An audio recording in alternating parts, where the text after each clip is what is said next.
ಶಂಕರ್ ಹೆಗಡೆ ಅವರೇ, ಆರಂಭದಲ್ಲಿ ಜ್ಯೋತಿಷ್ಯ ಅನ್ನೋದು ರೂಪುಗೊಂಡಿದ್ದೇ ರೈತರಿಗೋಸ್ಕರ ಅನ್ನೋ ಮಾತನ್ನ ಹೇಳಿದ್ರಿ.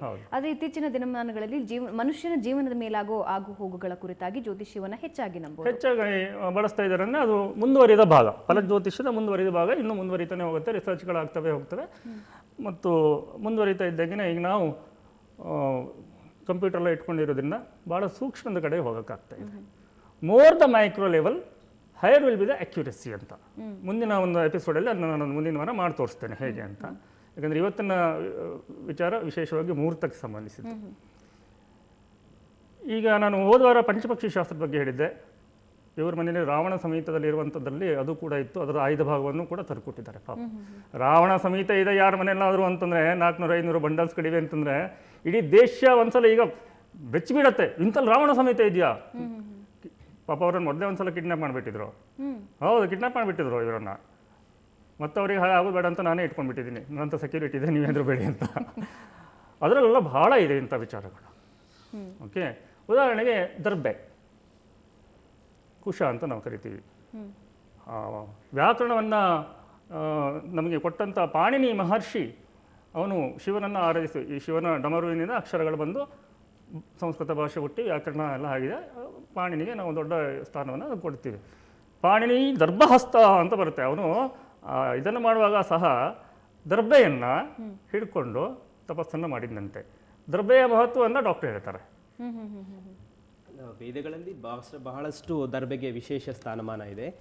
ಮುಖ್ಯವಾಗಿ ಅದನ್ನು ಆಸನದಲ್ಲಿ, ಅಂದರೆ ಏನು ನಮ್ಮ ವೇದಗಳಿಂದ ಬಂದಿದೆ, ಅಪಾನೇ ಜುಕೋತಿ ಪ್ರಾಣಂ ಪ್ರಾಣಾಪಾನ ತಥಾಪರೆ ಪ್ರಾಣಾಯಾಮ ಗತಾರುದ್ವ ಪ್ರಾಣಾಯಾಮ ಪಾರಾಯಣ ಅಂತ.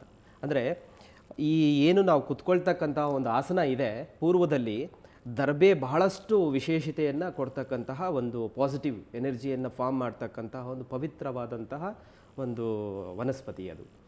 ಅದರ ಒಂದು ಇದರಿಂದ ಯಾವುದೇ ಮನೆಯಲ್ಲಿ ಶುಭ ಅಥವಾ ಅಶುಭ ಆದಾಗ ದರ್ಬೆಯನ್ನು ಬ್ರಾಹ್ಮಣರು ಅದನ್ನು ಕೈಗೆ ಇದು ಮಾಡಿಕೊಂಡು ಅಪೋಕ್ಷಿಣ ಪನ್ನೀರ್ ಆಗ್ಬೋದು ಅಥವಾ ಗೋಮೂತ್ರ ಆಗ್ಬೋದು ಆಗ್ತಕ್ಕಂತಹ ಒಂದು ಇಂದಿಗೂ ಸಹ ಅದು ಒಂದು ಪ್ರತೀತಿ ಇದೆ. ಪೂರ್ವದಲ್ಲಿ 400-500 ವರ್ಷಗಳ ಹಿಂದೆ ಋಷಿಮುನಿಗಳು ಇದನ್ನು ಹುಲ್ಲು ಚಾವಣಿಯಾಗಿ ಇರಲಿಕ್ಕೆ, ವಾಸ ಮಾಡಲಿಕ್ಕೆ, ಆ ಬಿಸಿಯನ್ನು ತಡೀಲಿಕ್ಕೆ ಮೇಲ್ಗಡೆ ಒಂದು ಕುಟೀರವನ್ನು ಹಾಕ್ಕೊಳ್ತಿದ್ರು. ದರ್ಬೆಯ ವಿಶೇಷತೆ ಸಾಕಷ್ಟು ಆಯುರ್ವೇದ ಚಿಕಿತ್ಸೆಗೂ ಅದು ಪ್ರಧಾನವಾಗಿರತಕ್ಕಂಥದ್ದು. ಕಫಕಾರಿನಲ್ಲಿ ಬಹಳಷ್ಟು ಒಳ್ಳೆಯ ಕೆಲಸವನ್ನು ಮಾಡುತ್ತೆ. ಮುಖ್ಯವಾಗಿ ಅಥರ್ಣವರ್ಣದ ವೇದದ ಇದರ ಪ್ರಕಾರ ದೈವಿಕ ಚಿಕಿತ್ಸೆಗೆ, ದೈವಿಕ ಉಪಾಸನೆ ಮಾಡ್ತಕ್ಕಂಥವರು ಮತ್ತು ನೆಗೆಟಿವ್ ಏನು ಹೋಗಲಿಕ್ಕೆ ಪಾಸಿಟಿವ್ ಫಾರ್ಮ್ ಆಗೋದು ಸಲುವಾಗಿ ದರ್ಬೆಯನ್ನು ವಿಶೇಷವಾಗಿ ಬಳಸ್ತಾರೆ. ಆ ದರ್ಬೆಯನ್ನು ಸಂಗ್ರಹಿಸಲಿಕ್ಕೂ ಒಂದು ಮುಹೂರ್ತ ಇದೆ ಅಲ್ವೇ? ವರ್ಷಕಾಲದ ನಂತರ ಕೃತಿಕ ನಕ್ಷತ್ರದಲ್ಲಿ ವಿಶೇಷವಾಗಿ ತರ್ತಾರೆ.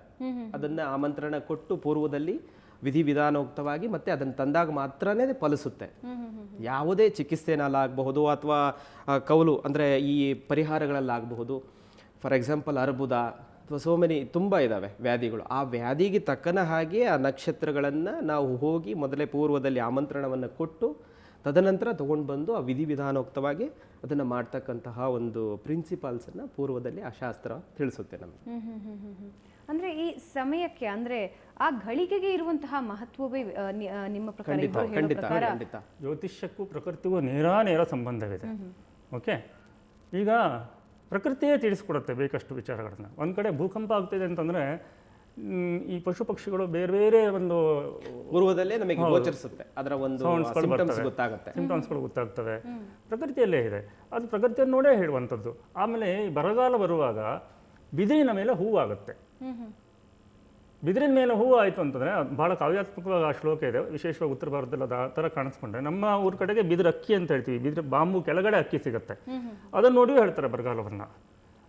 ಪ್ರಕೃತಿಯೇ ತೋರಿಸುತ್ತೆ ಬರಗಾಲ ಬರ್ತಾ ಇದೆ ಅಂತ. ಬಿದಿರಿನ ಮೇಲೆ ಹೂವು ಬಂದರೆ ಆ ವರ್ಷ ಬರಗಾಲ.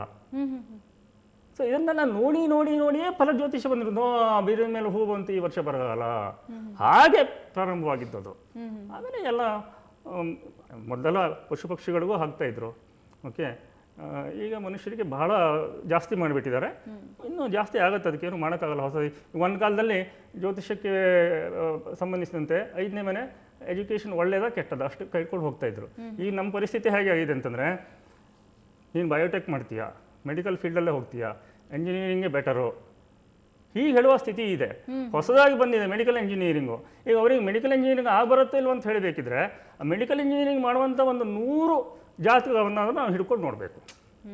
ಅಲ್ಲಿರೋ ಕಾಂಬಿನೇಷನ್ಸನ್ನು ನೋಡಿಕೊಂಡೇ ಹೇಳಬೇಕಾಗತ್ತೆ. ಅಷ್ಟು ಸಿಗೋದು ಕಷ್ಟ ಆಗುತ್ತೆ. ಕನಿಷ್ಠ 26 ಸಿಗಬೇಕು ಅಂದರೆ ರಫ್ ಐಡಿಯಾ ಸಿಗಬೇಕಿದ್ರೆ ಒಂದು 26 ಸಿಗಬೇಕು.